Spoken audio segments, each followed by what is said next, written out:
há uma resposta da Caritas também a este apelo da Organização das Nações Unidas, no sentido de uma mobilização mundial e no sentido de haver uma maior agilidade por parte dos mecanismos de apoio. Como é que a Caritas também adere e se posiciona neste momento de grande indefinição ainda perante estes desafios?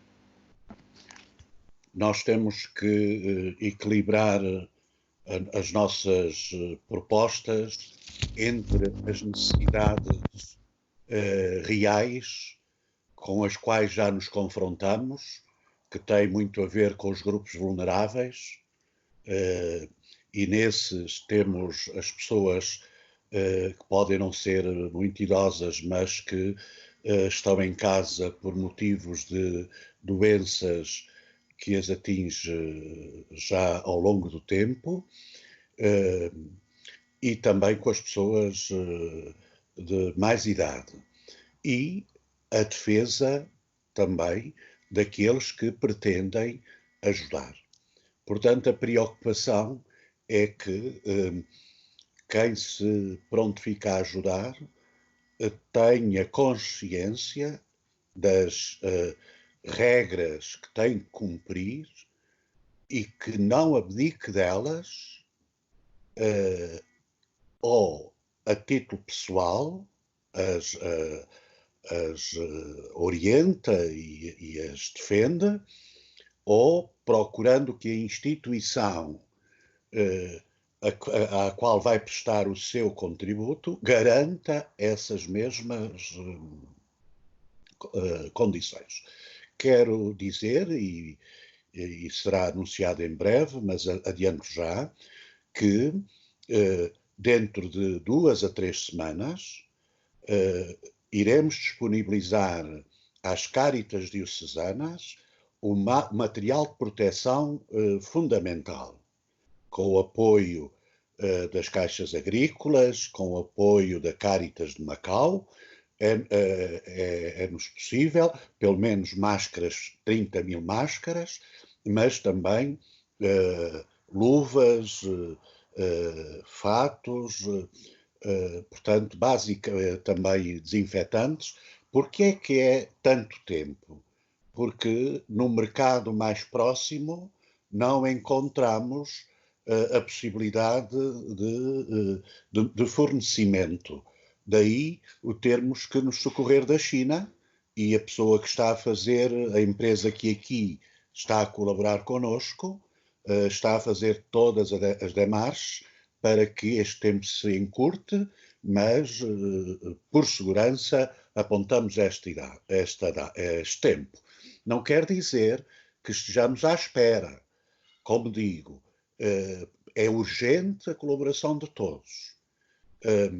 Aqueles que são mais novos, que estão mais imunes ao perigo, e também as autoridades de saúde têm isso identificado, que, pelo bem dos outros, queiram arriscar, mas salvaguardando sempre as regras. Eu insisto nisso.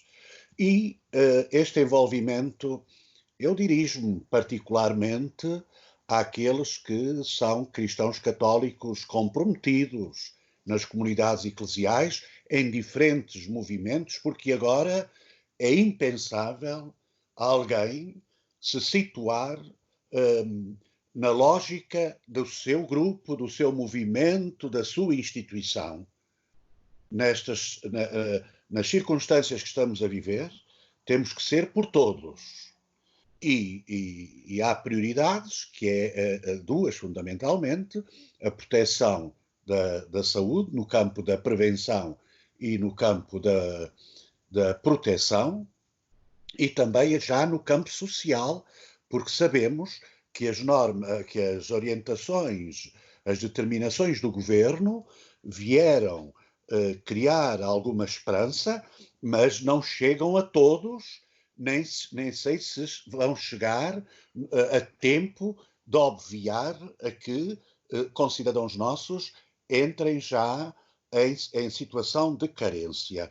Portanto, eu faço um apelo aos mais novos, àqueles que estão identificados como as faixas de menor risco, até porque, e esta é uma realidade, grande parte dos nossos grupos paroquiais de ação social têm sido sustentados por pessoas que, heroicamente, apesar da sua idade já avançada, continuam nas paróquias e em nome das comunidades a assistir os mais pobres. Ora, essas pessoas agora estão no quadro das que podem estar mais suscetíveis à contaminação. Não lhes vamos pedir a elas, porque elas próprias têm que estar resguardadas em suas casas.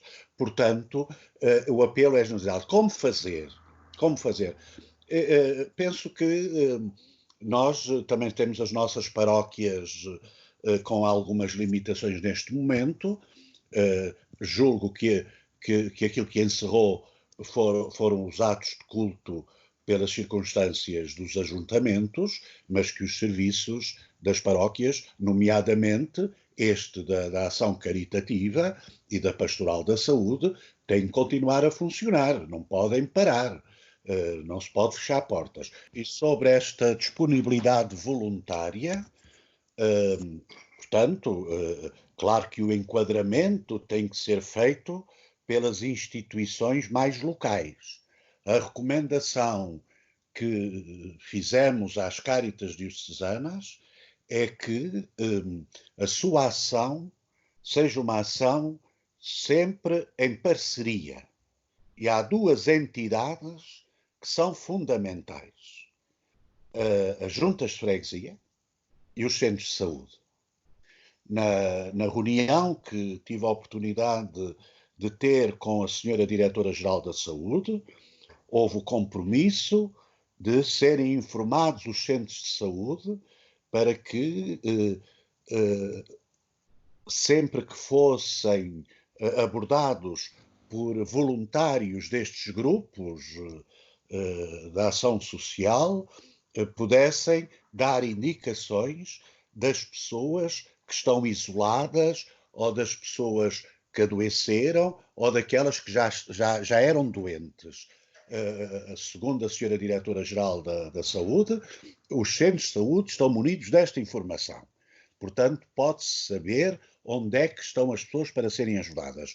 Ao mesmo tempo, as juntas de freguesia também, não sei se todas, mas a grande parte delas, têm um conhecimento do território que pode colaborar. Agora, sozinhos, isolados, correremos o risco de podermos estar a prestar o apoio às mesmas pessoas e ficarem de fora aqueles que no silêncio do seu isolamento não se dá por elas. O governo já lançou diversas medidas a nível da economia também. Como é que a Cáritas vai encarando estes anúncios que foram feitos? Parece-lhe suficiente? É um princípio? A sociedade realmente tem que se mobilizar de uma forma mais solidária? Sem dúvida. As instituições de solidariedade social, centros sociais paroquiais, Cáritas diocesanas, outras instituições, não quer dizer que sejam só eclesiais. Se porventura outras nos estão a ouvir, também serão bem-vindas. Criarmos uma bolsa de psicólogos e psicólogas que possam ajudar a vencer desânimos, a vencer preocupações que são normais face ao medo que este vírus está a suscitar em muita gente e que cria perturbações emocionais. Portanto, a presença de um profissional com este perfil é fundamental. Não só para estes, mas também, e julgo que isso até é mais fácil de identificar, até para o próprio pessoal, e estou a pensar nesse pessoal heroico, como enfermeiros, médicos, etc., também temos que reconhecer o trabalho heroico do pessoal que está a trabalhar nos lares de idosos, alguns já contaminados também, ou que, fechando os centros de dia, continuam a dar apoio aos utentes desses centros de dia nas suas próprias casas. Esse pessoal também precisa de apoio psicológico, mas eu não ponho a questão de ou estes ou aqueles, ponho a questão de ajudarmos estes e aqueles, porque poderemos ter situações graves, até a convivência, o estar forçosamente encerrado, pode criar vulnerabilidades em termos do sistema nervoso e gerar situações de maior conflitualidade entre os agregados familiares. Portanto, isto é fundamental. O primeiro-ministro utilizou o termo de que se sentiu repugnado com a atitude do Ministro das Finanças holandês. A Europa volta a manifestar alguma desagregação também no momento em que deveria agir em uníssono. Este também é crucial, a solidariedade europeia também para a manutenção deste projeto europeu e esta situação põe isto em causa neste momento? No dia em que foram divulgadas as medidas, eu tive a possibilidade, não sei se houve a oportunidade do meu pensamento chegar aos destinatários certos, eu tive a possibilidade de dizer em vários órgãos de comunicação social que esta é a hora da Europa fazer a sua profissão de fé, entre aspas, naquilo que esteve na origem da criação da União Europeia. Porque aquilo que vimos na crise económica e financeira entre 2008 e 2011 e 2013, conforme possamos entender a extensão da crise, a Europa não mostrou de forma alguma respeitar os princípios da Constituição desta União. E União não a mostrou, porque a solidariedade foi praticamente inexistente, na medida em que, e estou a pensar no Banco Central Europeu, estou a pensar nos diálogos que tive com o representante do Banco Central Europeu quando da presença da Troika em Portugal. E fiquei sempre muito mal impressionado com a dureza face às exigências que eram colocadas pelos empréstimos feitos a Portugal na altura para podermos contrabalançar o déficit, a dívida soberana que tínhamos, que eram muito mais agressivos que o próprio FMI. E isto impressionava-me muito porque pensava eu que a lógica teria que ser outra. Portanto, nós temos uma Europa a 3 velocidades. A velocidade daqueles que são considerados os mais importantes, e a importância tem a ver com o PIB de cada um desses países, e sabemos quais são. Temos a segunda parte da Europa, que é a mais recente, que foi daquela que se estendeu a leste da Europa, que tem sido contribuinte para a Europa, mas não tem sido beneficiária em termos daquilo que são as medidas do PIB dos países que estão mais a norte da Europa, e depois temos no norte da Europa outro grupo de países que são os patinhos feios da própria Europa, porque têm fragilidades económicas muito reconhecidas. acho que tem que haver uma razoabilidade naquilo que se põe em comum. Eu não estou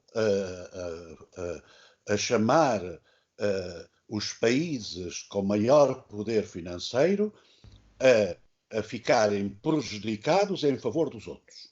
Mas a União, na sua componente económica, porque ela não é só económica, é também solidária, mas na sua componente económica tem como princípio criar um fundo comum. E esse fundo comum é que não pareceu, nessa ocasião, ter sido repartido com equidade. Espero que agora o seja. Porquê? Porque este pequenino bicho invisível, de dimensões tão pequeninas relativamente aos adamastores que o capital nos proporciona, atingiu também esses países com maior capital. Eu acho que todos estaremos tocados, pelo menos na consciência e no coração, para mudarmos a nossa postura. Porque se não dermos agora essa volta, eu sem querer ser catastrofista, nem ter, nem me arrogar como visionário negativista, a Europa está a prazo e não faz sentido existir. E não é hora de falarmos de questões políticas, mas uma evidência foi o Brexit. Portanto, os nossos dirigentes europeus tenham juízo e olhem, sobretudo, para o bem de todos aqueles que são cidadãos da Europa, sem deixar de se abrirem à cooperação com os povos de outras latitudes do mundo, porque é nesta interação que a Europa se fortalece. Posições como aquelas a que o Sr. Primeiro-Ministro se referiu são, claro, anacrónicas, e a dúvida que fica em mim é a real motivação desse tipo de governantes. Professor Eugénio, neste momento a grande prioridade é o combate ao vírus, mas depois, e quando falamos dos mais frágeis, há sempre aqueles grupos que tendem a ficar esquecidos. De repente, o drama dos refugiados parece ter desaparecido da agenda. É verdade, é verdade. E quer dizer, o mundo criou um conjunto de problemáticas que elas até interagem umas com as outras. Eu penso que estamos na hora de falar dos problemas sanitários que o vírus está a gerar, mas também temos que começar já a falar, porque já começou, e ninguém tem dúvidas que se vai agravar, a virose social que este vírus veio originar. E ele vai atingir países que já estão muito fragilizados pelas situações de conflito que neles se geraram, mas também começo já a pensar preventivamente nas consequências que há de ter a chegada do vírus a determinados países, e penso sobretudo na África Austral, com todas as suas implicações.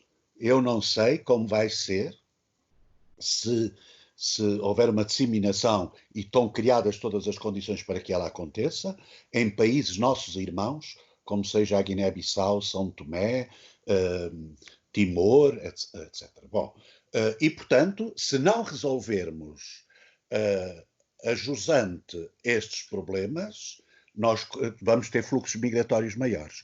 Eles estão agora a acontecer na Grécia, por uma situação inadmissível gerada pela Turquia, e não é incompatível coordenarmos as preocupações que nos assolam agora por questões de proximidade com aquelas que podem estar geograficamente mais longe, mas que rapidamente se aproximarão de nós. Portanto, nós devemos, e os países devem, Portugal falou há pouco tempo na possibilidade de acolher um número significativo de crianças desacompanhadas. Não se vê nada, pelo menos não sei se alguma coisa se continuou a fazer nesse campo. Pessoas, nós poderemos contribuir para amenizar o sofrimento que hoje está a gerar no mundo, ora por via do vírus, ora por via das situações migratórias forçadas, que é esse o drama dos povos que estão a chegar às praias do Mediterrâneo. Esta crise surge num momento em que, e já em virtude dela, a Caritas também se viu privada do seu peditório nacional, que é uma importante fonte de recursos e de financiamento para a sua ação solidária. Como é que também a Caritas portuguesa está a fazer face a esta contrariedade? A direção da Caritas reuniu-se e foi o ponto forte da sua reflexão, porque para a ajuda na satisfação das necessidades mais básicas dos nossos concidadãos, e muitos estão fora da abrangência das instituições de solidariedade social, porque têm os seus utentes já, e a dificuldade que elas próprias estão a atravessar também lhes limita, com certeza, ampliar essa abrangência. Nós temos que pensar, e repito, naqueles que até agora viviam do seu posto de trabalho e que repentinamente ficaram sem eles. Eu estou a pensar em muita gente da construção civil que trabalhava em condições péssimas e sem acesso agora a direitos de ordem social, como subsídios de desemprego, etc., porque não faziam descontos. Porque muitas vezes o contrato era feito nessa base. Estou a pensar naqueles que tinham empregos unipessoais e que, com a falta, por exemplo, de circulação das pessoas, deixaram de ter trabalho. Taxistas, proprietários de Ubers, etc. Empregadas domésticas, que estando as pessoas em casa, as dispensaram porque podem fazer o trabalho que elas faziam. Tantos, mesmo restauração está a ser um problema muito sério, porque alguns até eram pequenos estabelecimentos, mas mesmo os maiores também estão a ter problemas. Os nossos agricultores, as medidas que o governo implementou são bem-vindas. Eu acho que o governo tem tido a preocupação de apresentar medidas que se focalizam naquilo que é mais urgente. Eu disse na altura que as medidas foram publicadas, que elas eram bem-vindas, mas que não podiam demorar, que os bancos tinham que ser muito transparentes na aplicação desses créditos que o governo pôs à disposição das pessoas, que as taxas de juro que viessem a ser implementadas, que fossem determinadas por uma entidade superior para que não houvesse atitudes discricionárias e em desfavor das pessoas, e depois que se evitasse esse drama que Portugal ainda não conseguiu ultrapassar, que é a burocracia. Porquê? Isto vem a propósito da pergunta que me fez. Quanto mais tempo durar a aplicação destas medidas, mais sobreendividamento as pessoas vão tendo, porque por falta de recursos elas têm que sobreviver. A par destas medidas, eu tive a oportunidade também de fazer chegar o meu apelo a quem de direito Era urgente criar um plano de contingência social. Falou-se bem que ninguém será despejado das suas casas por falta de pagamento, mas as pessoas terão que pagar um dia as rendas que agora deixaram de pagar, porque os proprietários das casas também não podem ser prejudicados, embora possa haver aqui uma solidariedade compartilhada que o governo terá que ver em que tipo de medida isso possa acontecer. É verdade que não é preciso mais papéis para poderem continuar a beneficiar os que já beneficiam da RSI, de complemento solidário para idosos, subsídio de desemprego, mas é preciso acelerar o processo e abreviar o processo para aqueles que querem integrar essas medidas. E depois há aquelas medidas de mais urgência, que é a alimentação que as pessoas devem ter. E eu não preconizo a resposta para todos, como foi a das cozinhas sociais. Eu acho que temos que respeitar a dignidade das pessoas e pode haver outras alternativas, até que a Caritas experimentou a quando da crise, de respostas na saúde, no acesso aos medicamentos, e isso tem que fazer parte de um plano de contingência e de ocupação social das pessoas que agora estão desempregadas. Porque a ocupação das pessoas, com contrapartidas de benefícios que viessem a ter, é fundamental para que as pessoas não desequilibrem psiquicamente. Ora, sem estas ajudas que as Cáritas tinham, que provinham dos peditórios e dos ofertórios, tudo se complica para a Cáritas. Nós estivemos a refletir, vamos ter que contactar com a Conferência Episcopal para perceber se podemos avançar ou não com uma medida que foi implementada a quando da crise. Agora estamos receosos. Porquê? Porque aquilo que é mais execuível é as transferências por multibanco. As pessoas estão retidas em casa.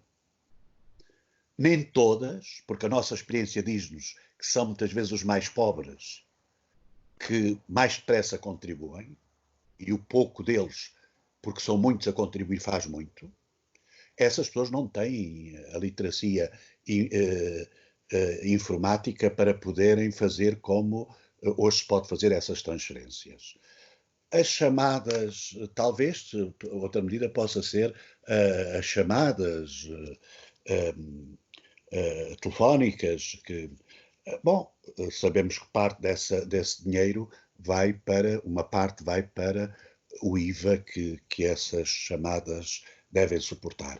O problema que nós temos neste momento, não pomos em dúvida a generosidade das pessoas. A dúvida que temos é na possibilidade que elas têm agora de poderem contribuir.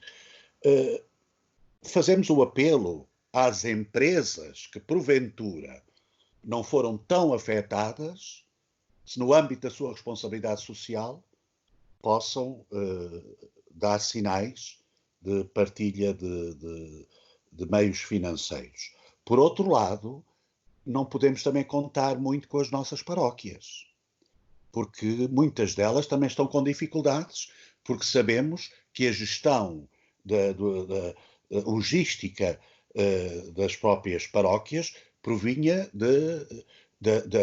daquilo que eram